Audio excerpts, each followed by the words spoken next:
only 1 out of every 2,000 startups will successfully raise venture funding. This means that being a founder of a venture-funded startup puts you in one of the most exclusive clubs on earth. A club that only 0.05% of entrepreneurs are in. Now, for context, this means that getting VC funding is 78 times more difficult than getting into Stanford. Now, my company, Forecastr, has raised over $10 million in VC funding, and I've helped clients raise over $10 million over the past 10 years. Now, this puts me firmly in the top 1% of the top 1% of fundraisers, and I firmly believe that anybody can raise money. But why is getting funding so hard? Well, that's a complicated question with a complicated answer, but I generally believe that it boils down to not knowing how the game is played. People don't know what to expect when they hit the fundraising trail, and they burn through too many leads, tarnishing their reputation and their ability to raise, or they simply get frustrated and give up. So today I wanted to go over my ultimate startup fundraising guide. I'm going to cover what I believe are the 6 most important areas of fundraising. They are exploring your fundraising options, preparing your pitch, finding investors, leveraging your network and community, avoiding common fundraising mistakes, and the 5 essential resources for fundraising founders. So if you stick around to the end of the video, I'll show you where you can get all of the fundraising resources you need completely for free. Free, like $0. That's the best return on investment you're going to get from a YouTube video that you watch today. I can guarantee you that. But before we get into any of that, please do me a favor and hit that subscribe button. So as entrepreneurs, it's our jobs to grow, learn, and get better. And that's what this channel is all about. And I'd love for you to follow along. So let's jump in. Let's start with exploring fundraising options. Now, before you start raising capital, you should evaluate all of your options. Now, I'm going to cover the 7 most common options. Now, this isn't an exhaustive list, but it provides a very quick overview of the most common fundraising strategies. I want to start with the top 3, which are going to be equity financing, convertible notes, and safes. So let's start with equity financing. Equity financing is raising capital by selling shares to investors. So shares represent ownership of your company. So equity financing does cause dilution of your ownership and your control. Equity financing requires a pre-money and a post-money valuation, due diligence, and a lot of paperwork. Now let's look at convertible notes. Convertible notes are a type of debt that converts into equity at a later date, oftentimes at the next financing round. Now, convertible notes offer more flexibility compared to equity financing. They are cheaper and easier to get done, so a lot of earlier companies tend to use them as their preferred source of financing. Now let's talk about safes, which are also known as a simple agreement for future equity. Now, safes are an alternative to convertible notes. As with convertible notes, you receive capital upfront in exchange for future equity triggered by an upcoming event. The difference here is that convertible notes are technically debt and safes are kind of a hybrid of debt and equity. It's kind of in its own financing category. So just like with convertible notes, safes are great for earlier stage companies. Outside of these 3, there are a few other funding options that I do want to touch on. Now, one is venture debt. Venture debt is a form of financing designed for venture-backed startups that may not have significant cash flow or assets to secure traditional loans from traditional banks. Venture debt is great for companies under the right circumstances, but you'll likely need significant revenue or funding in order to get them done. I usually only recommend venture debt to companies who can confidently outperform the interest rates that are tied to them, which can be significant. We're talking upper teens, lower 20s in most cases. We've also got extension rounds of financing. So if you've already received some funding and you need to extend your runway, but you're not ready to raise a full-on round, an extension might be a good fit for you. So extension can always be called seed prime, seed 2, seed to series A rounds, things like that. But basically, they're in between rounds that are in between larger financing rounds. You've also got equity crowdfunding. Now, equity crowdfunding is an alternative financing option that allows startups to raise capital from a broader range of investors, including non-accredited investors like loyal customers, social media followers, and other community members. Now, you can select a reliable platform like WeFunder, Start Engine, or Republic to do this. You set the minimum and maximum fundraising goals before you launch. The service is going to hold all of the payments in escrow. Now, if you meet the minimum fundraising goal, you get the money, and if not, investors get the money back. Equity crowdfunding is a great fit if your startup has a very loyal customer base or if you have a really big social media following. Otherwise, they can be somewhat tricky to pull off in my experience. Last but not least, you have grants. Now, grants can be great funding sources, but they are not easy to get. You can find grants through organizations like state and local governments, universities, and labs, and nonprofits. Now, if you can get them, they're great because there's no repayment and there's no dilution, which is like the best type of money to get outside of revenue. The challenge here is is that there's a ton of competition, paperwork, and they can take a lot of time to get done. So those are the types of funding that you can expect, but now I want to get into preparing for your pitch. Now there are several things that you should put in place ahead of time before you start approaching investors. First and foremost, metrics matter. When you talk to investors, you need to be ready to speak their language, which is the language of numbers. Investors compare competing opportunities every day, and metrics and benchmarks can help you understand your performance and your growth potential, especially in relation to your peers. Your most important metrics depend on your business model and your industry, but you need to make sure that you know them. So we'll take a SaaS business for example. These are the 10 key metrics that every SaaS founder should know and understand before they go and fundraise. Monthly recurring revenue, or MRR. That's the amount of recurring revenue that your company receives every single month, as the name explains. Annual recurring revenue, or ARR. This is the annualized version of MRR, typically calculated just by MRR times 12. Easy enough. Gross margin indicates the sales that will exceed business costs, calculated as revenue minus cost of goods sold divided by revenue. ACV, or annual contract value. The average value of your contracts is particularly important for enterprise SaaS companies with custom contracts. LTV, or lifetime value, is the amount of money that you expect to get from an average customer throughout their entire life. Payback period is the break-even point for each customer, or the average time that it takes for a company to recover the cost that it took to get the customer in the first place, otherwise known as customer acquisition costs. Customer acquisition cost, or CAC, is the cost to acquire a customer, calculated by dividing the total marketing cost by the number of customers gained in that same period of time.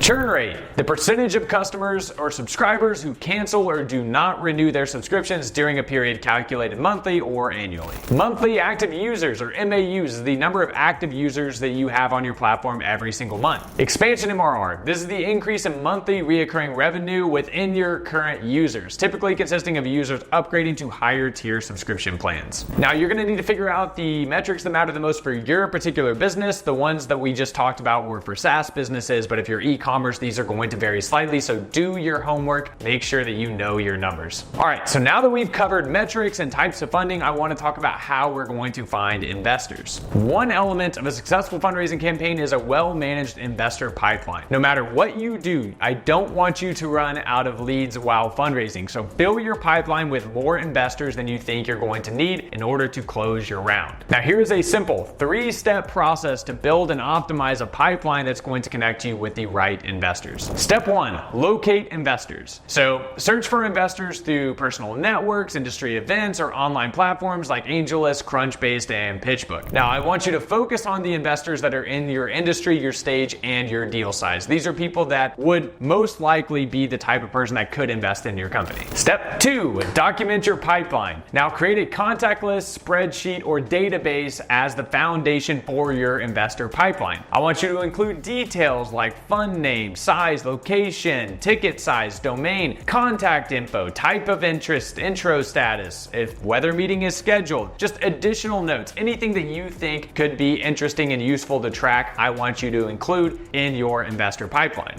Then I want you to rank investors based off of how they match up with your deal in terms of industry, sector, location, and deal size. Try to find at least 50 to 100 potential investors that meet this profile. The more, the better. Don't run out of leads. Step 3, I want you to put your pipeline to work. When you're ready to start raising capital, reach out to the highest ranked investors and best relationships. After first contact, maintain regular communication with every investor in your pipeline. Send monthly updates with accomplishments, milestones, KPIs, financial insights, things like that. I want you to focus on building rapport and instilling confidence in your ability as a leader. So stay engaged and keep the opportunity relevant and keep investors interested. Now I want to talk about how you can leverage your network and community during a fundraise. When raising capital for your startup, your network might be the best place for you to start. Even if you don't know that many wealthy people, talking to those that you know can open doors and expose possibilities that you might be overlooking. Directly asking for help is often the best way to open up a networking conversation like this. So let your connections know that you're working on a startup project and ask them if they would be willing to listen to you and give you their thoughts. When you ask people for advice, typically they'll lean in and try to help. That can mean making phone calls or introductions that open doors for you. Or worst case, it's another set of eyes on materials that give you a valuable opinion.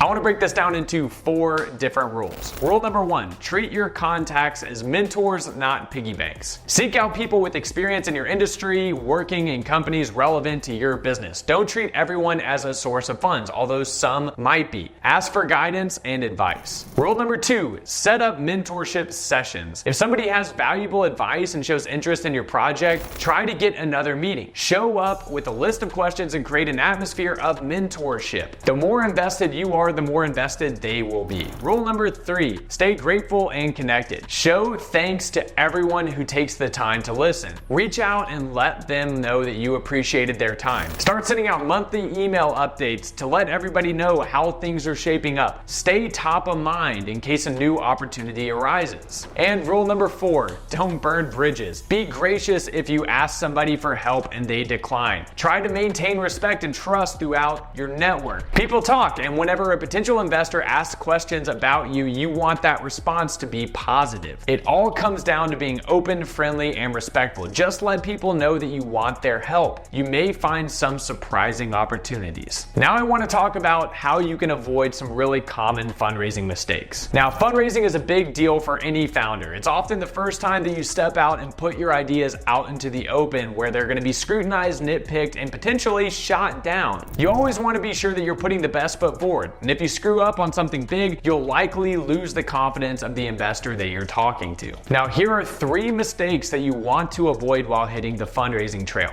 Number 1, overstating your revenue forecast. Most founders are optimistic, and that's great, but whenever you're forecasting your revenue, it's also important to be realistic. With some outlandish numbers, you're going to lose the investor's interest immediately. From their vantage point, if you don't understand your revenue potential, then you don't understand much. Mistake number 2, raising too little capital. Set your capital requirements strategically. Calculate how much cash you need to make it to the next round and mitigate the risk of running out by including a buffer. You can always ask for an extension, but you might avoid that stress by adding a 20% buffer to account for unforeseen challenges and opportunities that just happen whenever you're running a startup. Mistake number 3, and this is probably the biggest one, which is starting too late. Now, if you have less than 6 months of runway, you should probably be raising capital right now. Raising capital takes between 4 and 8 months and sometimes longer. So to avoid a cash crunch, start the process at least 8 months before you expect to run out of funds. You can also lose leverage in the negotiation process if you're in the middle of a cash emergency. Be aware of these common mistakes and be proactive about sidestepping them. You can be better prepared, and you're going to be more likely to unlock that funding. Lastly, here are the 5 essential resources for fundraising founders. I'll preface this by saying that whenever you're fundraising, you have to let people help you. Whether it's just listening to a mentor's feedback or paying for professional guidance, the job probably exceeds your bandwidth or expertise. So it's important for you to get the help that you need. If you're not a pitch deck expert, get some opinions from investors, designers, and other founders. If you've never built a financial model, make sure that you work with somebody that has experience that reviews your model before you share it. You might need some help to build them, but here are the 5 resources that you should put in place before you start hitting the fundraising trail. Number 1, pitch deck. Obviously, a pitch deck is the one thing that every founder knows that they need. We're including it on this list so that you can see that it's not the only thing. Your pitch deck is your first impression, so it is critical. Make sure yours tells a compelling narrative and make sure that it hits. Number 2, your financial model. Your pitch deck tells the story. Your financial model shows how you're going to make it a reality. Finance is the investor's native language, and your model gives them a numerical narrative. It's a framework that they can understand, which empowers them to make informed decisions. Number 3, a data room. A centralized data room has 2 huge benefits. First, it establishes transparency, which is really important to investors. And second, it saves you time. Handle questions and requests effectively and focus more time on the strategy and execution. Every time you answer a question or concern, put that information in the supporting materials in your data room so that investors can find answers without your help. Number 4, the investor pipeline. You use a CRM to manage sales and marketing, use accounting software to manage finances. Why wouldn't you have a designated tool to manage investors whenever you're raising capital? Use an investor pipeline to organize investors' contact info, notes, and your next steps with each of them. Include some metadata like their preferred check size, industry, and concentrations, and prioritize them based off of how closely you feel that they match your opportunity. And number 5 is confidence. Now, is confidence a resource? Yes, it is. It is something that you can influence that provides an advantage over your competition. The best way to show it is to deeply understand your financial metrics, industry landscape, and your go-to-market plan. Whether you're a charismatic visionary or an introspective code jockey, if you roll up your sleeves and then work to develop this plan well, you will become confident about them talking to investors. Use these resources to attract good investors and maximize every single opportunity. And finally, I promised you free resources at the end of this video, and I am a man of my word. So go to forecastr.co/startup-resources to download all 4 of these fundraising resources completely for free. And if you're feeling completely lost, this is a great way to start with no money down. So there you have it. There's my deep dive into all things fundraising. But let me know if you think I missed anything by leaving a comment below. And if you thought this was useful, please like the video and subscribe to the channel and hit that bell notification. Education is the best way to stay informed and ahead of the competition. And as founders, it's our jobs to keep ourselves educated and informed at all times. And of course, if you want to learn more and continue to grow as an entrepreneur, be sure to check out the other videos on my channel. We put out videos every single week. Until then, keep building. We'll talk soon.